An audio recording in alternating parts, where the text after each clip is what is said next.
Assalamualaikum warahmatullahi wabarakatuh. Salam sejahtera bagi kita sekalian. Perkenalkan, nama saya Sri Endah Martini. Saya adalah Wideswara dari BPSDM Provinsi Papua. Kali ini saya ingin sekali berbagi tentang bagaimana sih strategi saya untuk mengampu mata pelatihan pelayanan publik digital. Mata pelatihan pelayanan publik digital ini adalah salah satu dari agenda pengendalian pekerjaan pada pelatihan kepemimpinan pengawas. Pelayanan publik digital ini membekali peserta dengan kemampuan memahami dan menguasai konsep dan praktek pelayanan publik digital. Hasil belajarnya, peserta dapat menjelaskan konsep serta praktek pelayanan publik digital. Indikator dari pembelajaran pelayanan publik digital ini adalah diharapkan peserta mampu untuk menjelaskan konsep dan kebijakan pelayanan publik digital, kemudian dapat mengidentifikasi jenis-jenis pelayanan publik berbasis teknologi informasi. Kemudian yang ketiga adalah peserta diharapkan mampu menjelaskan komponen utama pengembangan pelayanan publik digital, dan yang terakhir adalah peserta dapat menjelaskan tantangan dan hambatan implementasi pelayanan publik digital. Pasti teman-teman sudah tidak sabar untuk mengetahui seperti apa sih strategi pembelajaran saya. Ayo kita ikuti sama-sama.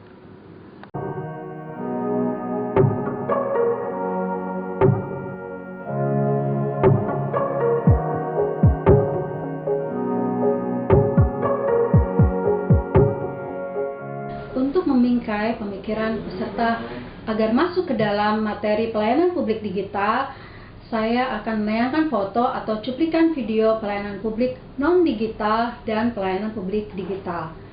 Setelah itu, kita melakukan debrief, yaitu membimbing peserta dalam tanya jawab yang merefleksikan pengalaman mereka ketika dilayani dengan pelayanan non-digital dan pelayanan publik digital. Kemudian, saya akan meminta peserta secara sukarela untuk menyimpulkan kelebihan dan kekurangan pelayanan publik non-digital dan pelayanan publik digital. Dan tentu saja saya akan mengapresiasi peserta yang dengan sukarela telah menyimpulkan kekurangan kelebihan pelayanan publik non-digital dan digital. Nah, setelah pemikiran peserta sudah masuk ke dalam bingkai materi pelayanan publik digital, baru saya akan menayangkan tujuan pembelajaran dari mata pelatihan. Nah, untuk lebih mantapnya, teman-teman bisa mengutip quote-quote menarik tentang pelayanan publik digital seperti ini.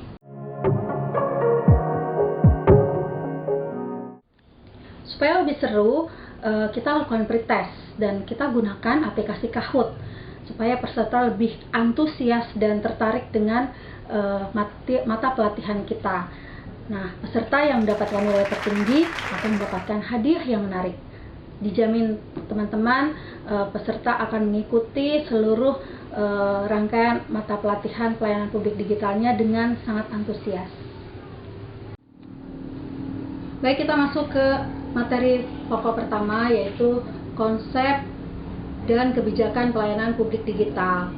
Biasanya saya ketika memulai materi, saya membagi peserta dalam kelompok, kemudian membagikan paket-paket seperti satu paket spidol, flip chart, kemudian kertas metaplan, dan pensil warna seperti itu untuk modal mereka membuat tugas-tugasnya.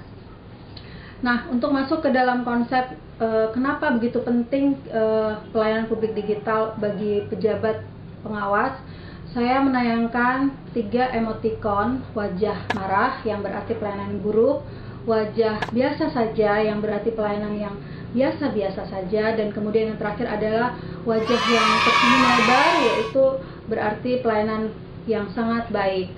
Nah, kemudian saya akan bertanya kepada peserta, yang manakah wajah pelayanan publik yang mengadopsi teknologi dan informasi dalam pelayanan publik. Nah, kemudian menanyakan juga kepada peserta yang mana wajah pelayanan publik di Indonesia yang mengadopsi teknologi dan informasi, dan kemudian juga menanyakan yang mana wajah pelayanan publik di Papua. Setelah menayangkan wajah-wajah pelayanan publik yang mengadopsi teknologi dan informasi. Saya akan menayangkan infografis tentang pengguna internet di Indonesia yang semakin meningkat. Kemudian saya juga menayangkan Global Competitive Index Indonesia tahun 2019 yang turun 5 tingkat. Dia berada di bawah Malaysia. Selanjutnya saya akan menjelaskan pengertian efektivitas pelayanan publik. Setelah itu saya akan menayangkan inovasi-inovasi pelayanan publik di Indonesia, kemudian menjelaskan tentang PTSP, PTSA, mall pelayanan publik, dan sebagainya. Jika ada waktu, saya akan menayangkan cuplikan video dari mall pelayanan publik di Jakarta agar mereka terinspirasi. Supaya peserta lebih memahami materi ini, saya menugaskan peserta untuk mencari inovasi pelayanan publik di Papua yang mengadopsi teknologi informasi. Saya meminta mereka mendiskusikan keunggulan dan kekurangan pelayanan publik dengan menggunakan teknologi informasi maupun yang tidak menggunakan teknologi informasi. Setelah berdiskusi dan saya kemudian mengkonfirmasi hasil presentasi mereka, saya menjelaskan tentang revolusi industri 4.0 dan peraturan-peraturan yang terkait pelayanan publik digital. Di sini diharapkan peserta bisa memahami konsep dan kebijakan pelayanan publik, betapa pentingnya melakukan perubahan agar mereka bisa melakukan pelayanan publik digital sesuai perubahan zaman.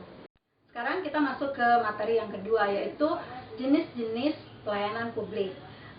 Pertama-tama saya akan menjelaskan kepada peserta tentang jenis-jenis pelayanan publik. Setelah itu saya membiarkan mereka untuk praktek.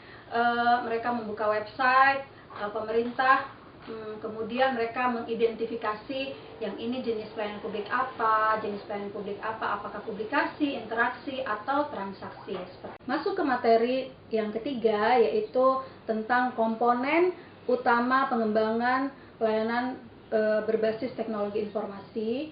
Saya menjelaskan pertama, kemudian saya memberikan penugasan kepada peserta untuk menganalisis unit kerjanya, apakah mereka memiliki komponen ini atau mereka tidak memiliki komponen yang lain, seperti itu. Kemudian saya meminta peserta untuk menggambarkan hasilnya di flip chart dengan kreatif, kemudian disajikan dengan metode Word Cafe. Metode Word Cafe ini metode yang sangat menarik. Jadi semacam mereka membangun kafe-kafenya sendiri, kemudian menunjuk hostnya dan notulennya. Hostnya akan menjelaskan hasil diskusi mereka. Anggota-anggota yang lain akan berjalan ke kafe-kafe yang lain untuk mencari pengetahuan-pengetahuan di kafe-kafe tersebut. Nah, setelah ini saya akan mengapresiasi mereka, hasil diskusi mereka, kemudian memberikan komentar terhadap hasil diskusi setiap kelompok. Untuk materi pokok yang terakhir, yaitu tantangan dan hambatan implementasi pelayanan publik, pertama-tama saya menjelaskan dulu teorinya, kemudian saya tayangkan contoh-contoh pelayanan publik digital yang tidak berkembang atau menanyakan kepada peserta apakah mereka punya pengalaman ketika mengakses website, apakah berhasil atau mungkin ada hambatan, seperti itu. Kemudian saya akan menanggapi pengalaman peserta dan dalam mengakses website bermasalah atau yang bagus, dan mengkaitkan dengan penjelasan tentang 8 tantangan dan hambatan. Untuk mengidentifikasi tantangan dan hambatan dalam pengembangan pelayanan publik berbasis elektronik di unit kerjanya, saya menugaskan mereka untuk membuat mind map tantangan dan hambatan, dan saya akan memberikan mind map seperti ini.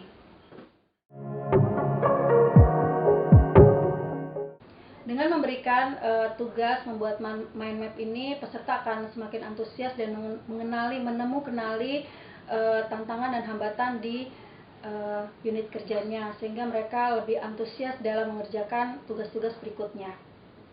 Untuk mengetahui apakah peserta memahami materi pelayanan publik digital yang telah diberikan tadi, kita berikan post test, tentu saja melalui Kahoot, aplikasi Kahoot. agar lebih menarik. Kemudian setelah itu bersama-sama peserta kita membuat rangkuman pembelajaran. Sebelum ditutup, jangan lupa untuk menghimbau peserta untuk terus memperbaharui pengetahuannya tentang pelayanan publik digital, karena perkembangan teknologi informasi sangat pesat sehingga kita harus selalu mengupdate pengetahuan secara berkala. Demikianlah teman-teman strategi pembelajaran dari pelayanan publik digital yang saya ampu. Semoga bermanfaat bagi teman-teman sekalian. Assalamualaikum warahmatullahi wabarakatuh.